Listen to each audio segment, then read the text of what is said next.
Pour canaliser un joueur comme Rafinha, les joueurs du Real Madrid et les joueurs adverses sont obligés de tourner entre eux, ce qui automatiquement ouvre des espaces. Et quand on ouvre des espaces, eh ben on a un petit génie.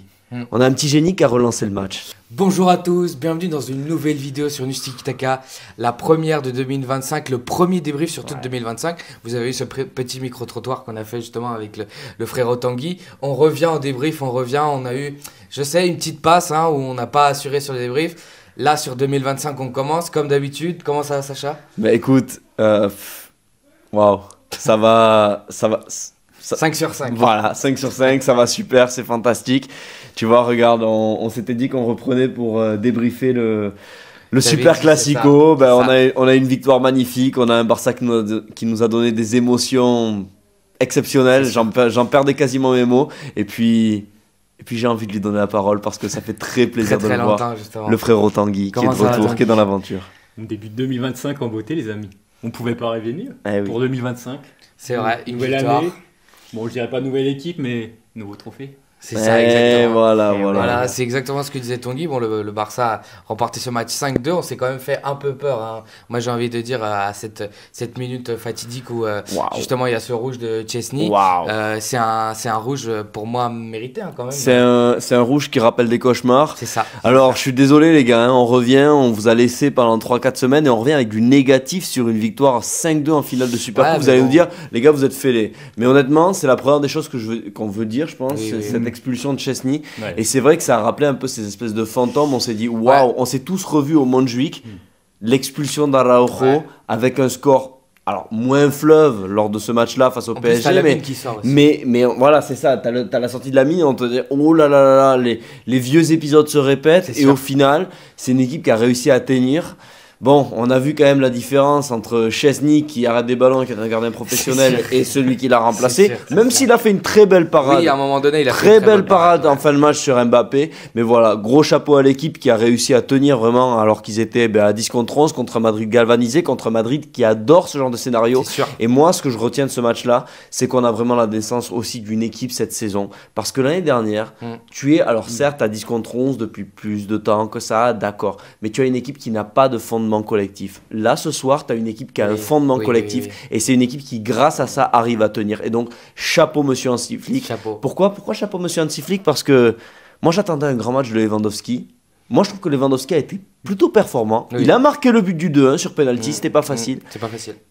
Hans Flick ne le sort pas, là où on pensait tous qu'il allait le sortir. Oui, moi j'aurais sorti d'ailleurs. Et justement, qu'est-ce que tu as pensé du match de Robert Lewandowski? Parce que moi, lo tengo cruzado, notre ami Iñaki Peña, mais toi, Lewandowski. Ouais, en fait, j'en parlais un peu et après je donnerai la parole à Tanguy sur un peu tout ce qu'on a dit.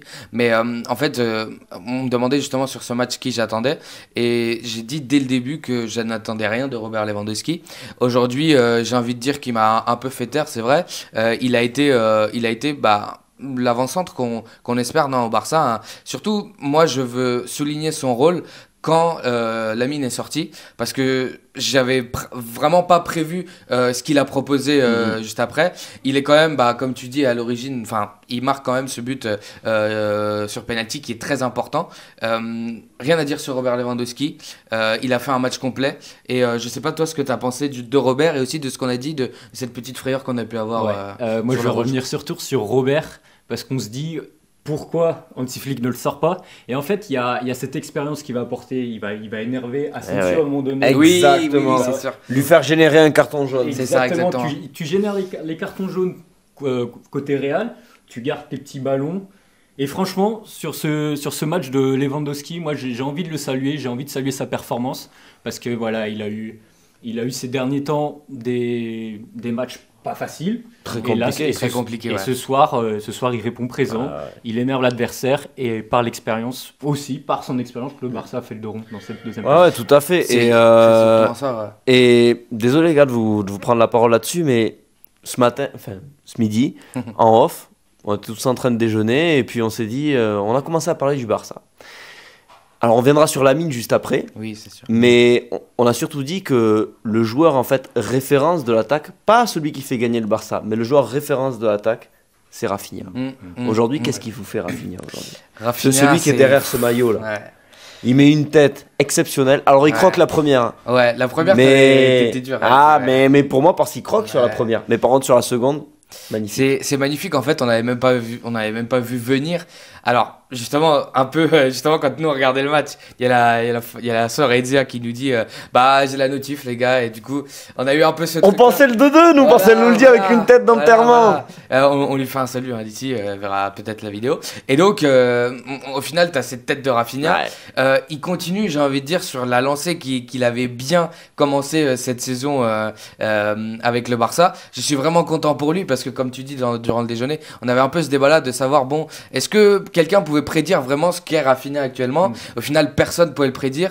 Sacha est peut-être l'un des seuls justement qui était derrière lui à chaque fois. Il a beaucoup d'amour pour ce numéro 11 brésilien. Déjà, il a le passeport qu'il faut. Voilà, il a le passeport qu'il faut. Et ben, nous, on discutait justement avec Tanguy.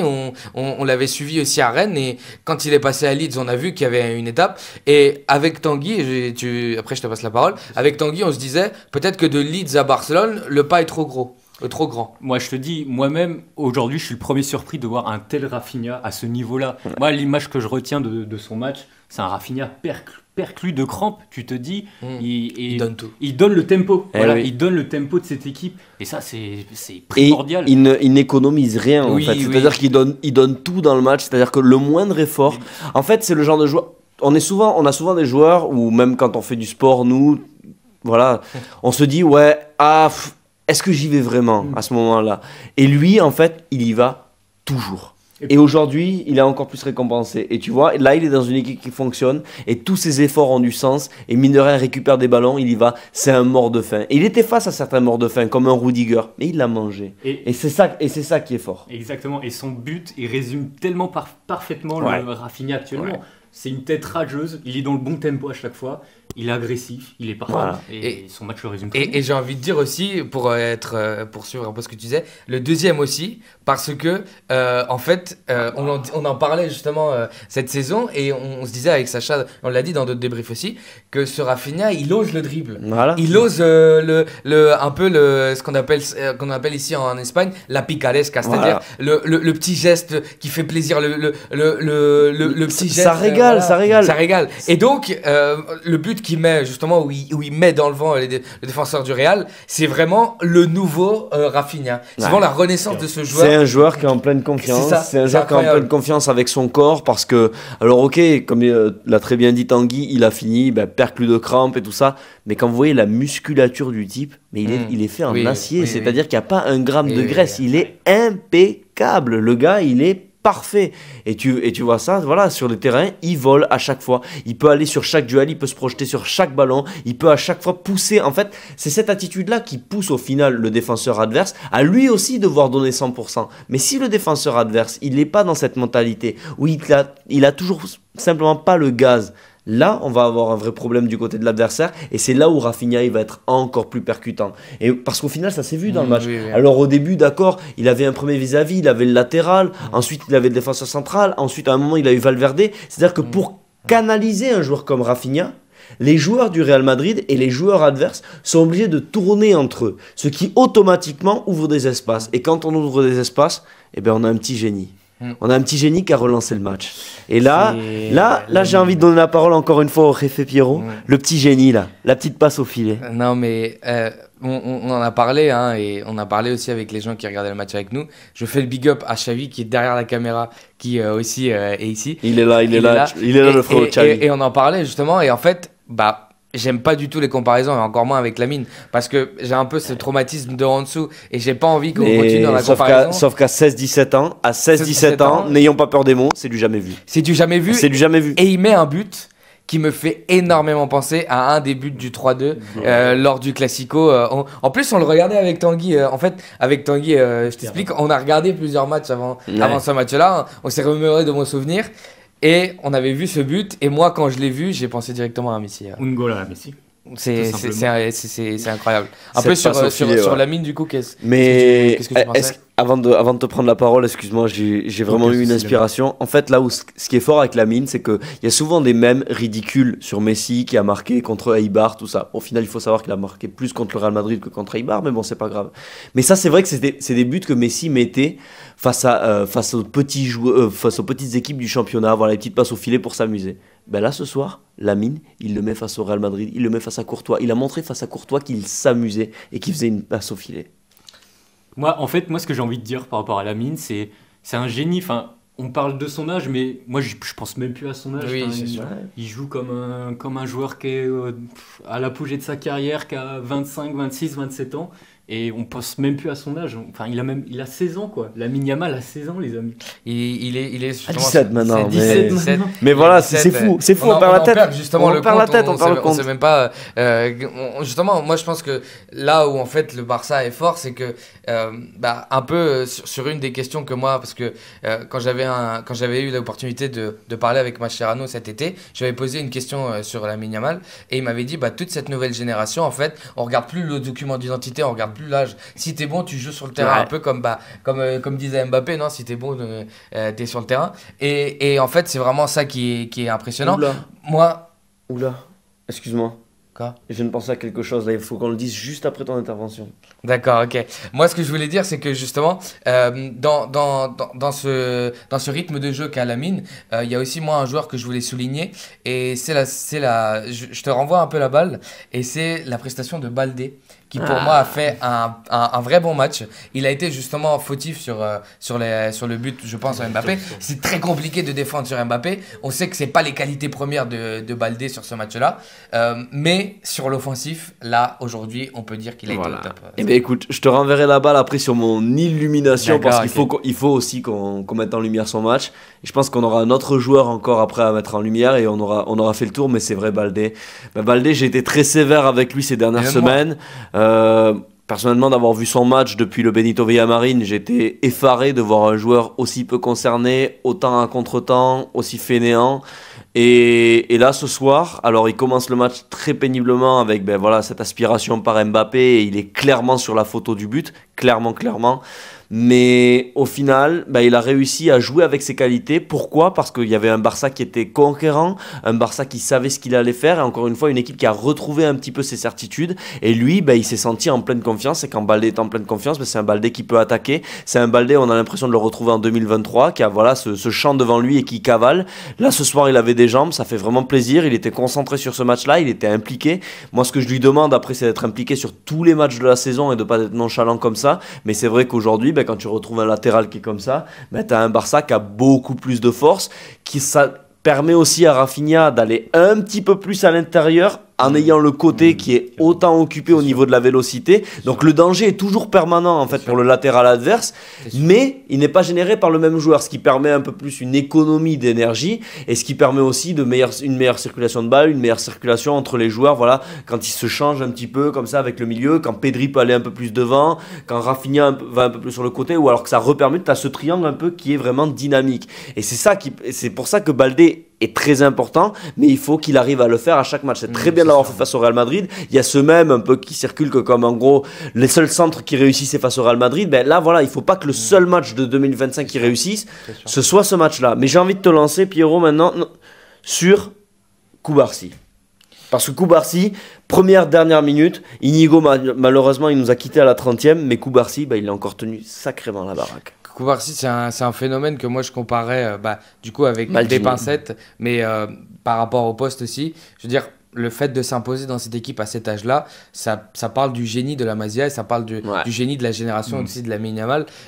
Il est arrivé comme un sauveur, j'ai envie de dire, la saison dernière, parce que le Barça avait énormément de problèmes justement en défense. Il arrive à s'imposer, au final, il est titulaire dans ce Barça-là et pour moi, il est indéboulonnable, c'est-à-dire que il est vraiment crucial pour cette équipe. Ensuite, je pense, on parlera aussi du match de Araujo qui pour moi, l'entrée a été très bonne. Je sais pas, toi, qu'est-ce que tu peux dire sur Cubarsí ? J'ai envie de revenir sur Pau Cubarsí. Tu parlais de son génie justement, et justement on voit son génie par la complémentarité qu'il va avoir avec n'importe quel défenseur central. En fait, il va s'habituer, que ce soit Inigo Martinez, que ce soit Araujo, et en fait c'est un jeune défenseur qui est vraiment intelligent et qui va vraiment s'adapter à son autre paire défensive. Oui, vraiment pour c'est un caméléon. Voilà, c'est ça. Et Et moi, j'ai envie justement de souligner cette intelligence qui est vraiment fondamentale dans la défense du Barça. C'est vraiment ça qu'apporte Cubarsí. Il est vraiment un homme qui arrive à s'adapter, tout comme je pense aussi Marc Casado. C'est vraiment des produits de la Masia qui en fait arrivent justement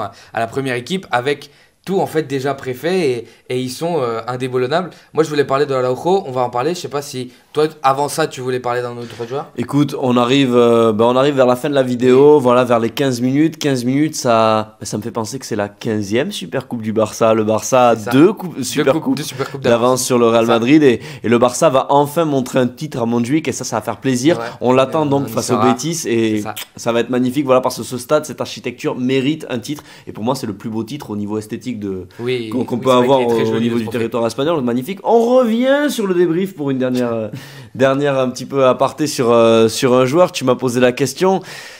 C'est vrai qu'Araujo Alors, sacré match et il nous fait un sacré match.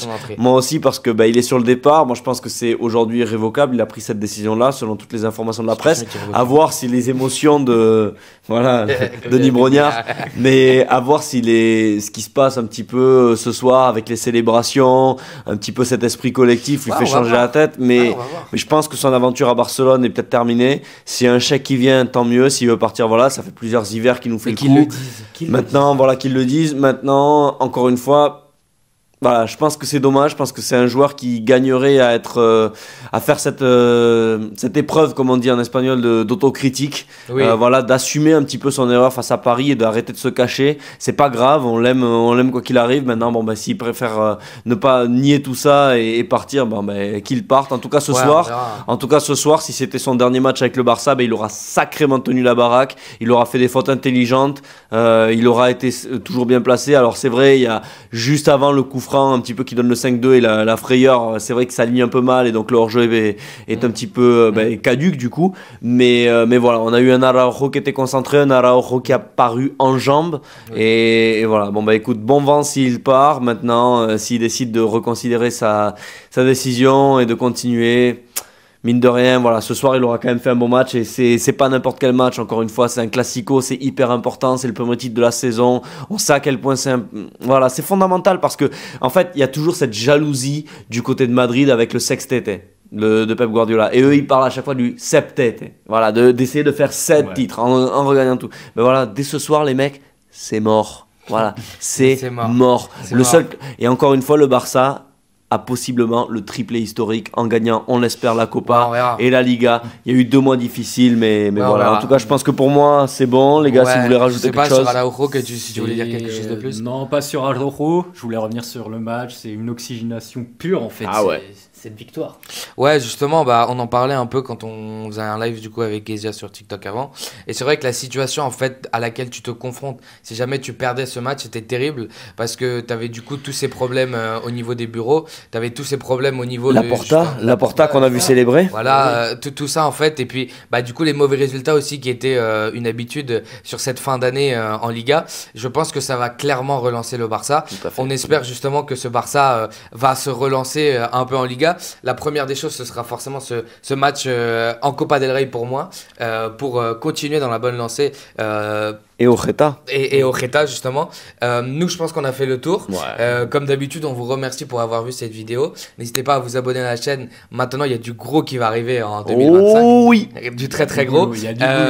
Donc voilà, comme d'habitude, merci à tous et... Visca el Barça.